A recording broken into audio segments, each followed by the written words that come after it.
अस्सलाम वालेकुम। ना ज़मीन फटी ना आसमान गिरा, एक लड़की की चीखें आसमान तक जाती रहीं। फैसलाबाद के इलाके में एक ऐसा वक़ूआ पेश आया जिसे सुनने के बाद मैं काफ़ी हद तक सोचने पे मजबूर हो गया हूँ। क्या हम क़यामत के नज़दीक जा रहे हैं? क्या हम में इंसानियत ख़त्म हो गई है? क्या हम दीन को ज़रा सा भी नहीं समझ रहे, या हम वही यूरोप का मुआशरा जो है वो यहाँ पर बनाने जा रहे हैं? फैसलाबाद कुड़ियाँ वाले का इलाका है, वहाँ पर एक ख़ानदान है जिसका ये FIR दर्ज हुई। यहाँ पर मैं नाम आप लोगों से शेयर नहीं करना चाहता।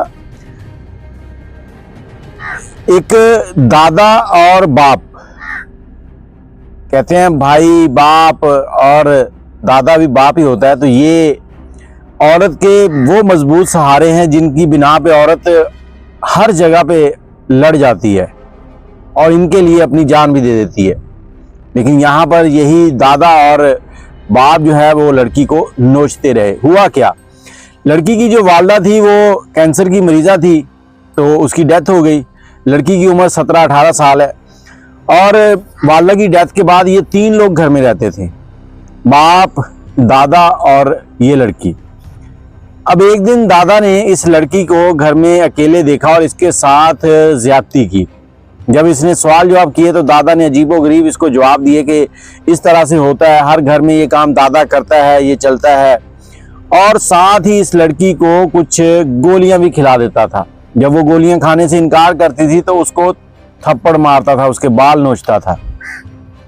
कुछ दिन तक ये मामला चलता रहा। एक दिन उसका बाप जो है वो काम से घर आया तो बेटी ने देखा कि दादा घर पे नहीं है, तो उसने बाप को कमरे में बुलाया और उसको बताया कि बाबा मेरे साथ दादा ये काम करते हैं, ये सारे काम करते हैं। अब बाप ने कहा बेटा सो जाओ, मैं बात करता हूँ दादा से। अब अगला दिन गुजर गया। अगले दिन शाम को जब बाप घर आया तो बाप ने भी आकर यही काम किया। पहले दादा नोचता था, अब बाप ने भी बेटी को नोचना शुरू कर दिया। अस्तगफिरुल्लाह, हम इस हद तक गिर चुके हैं। चंद दिन और ये मामला चलता रहा। तकरीबन जो FIR लॉन्च हुई है उसमें 2 महीने लिखा गया है। 2 महीने यही काम होता रहा। उसके बाद इनकी एक रिश्तेदार है जो इनके घर आती हैं, दोपहर का टाइम होता है, दादा भी घर पे नहीं है, बाप भी घर पे नहीं है, बच्ची अकेली है। वो आकर देखती है कि बच्ची का चेहरा उतरा हुआ है और उसकी सेहत ठीक नहीं है। वो उस बच्ची से पूछती हैं कि बेटा क्या बात है। बेटी पहले तो डरी होती है, लेकिन फिर वो उनके बार बार पूछने पर और उसके साथ एक हमदर्दी के साथ पूछा गया तो उसने सारी कहानी सुनाई।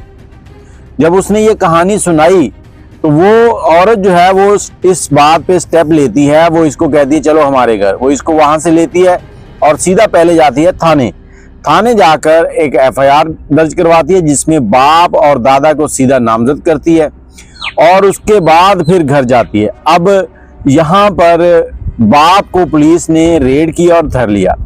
सॉरी, बाप ने दादा को धर लिया। दादा से जब पूछताछ हुई तो उसने बताया कि मेरी बीवी भी मर गई थी, मेरी बहू भी मर गई थी, बेटे की बीवी, तो हमारे पास घर में ये एक ही औरत थी, तो हमने इसके साथ ये किया। और जो उसका बाप है वो मफरूर है, वो कानूनी मामला थोड़े बहुत समझता है, इसलिए वो भागा हुआ है, मफरूरी की जिंदगी गुजार रहा है।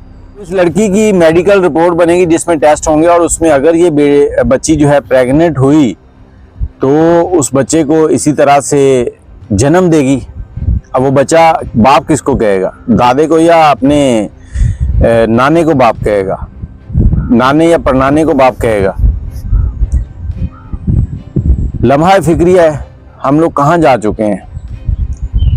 वीडियो को शेयर कर दीजिएगा ताकि कहीं और कोई ऐसा मामला चल रहा हो तो लोग जाके हिम्मत करके उनकी सपोर्ट करें ताकि इन चीज़ों को रोका जा सके। हम यूरोप बनने जा रहे हैं।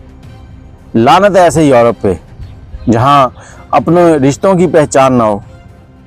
अपनी राय कमेंट में दीजिएगा। अल्लाह हाफिज़।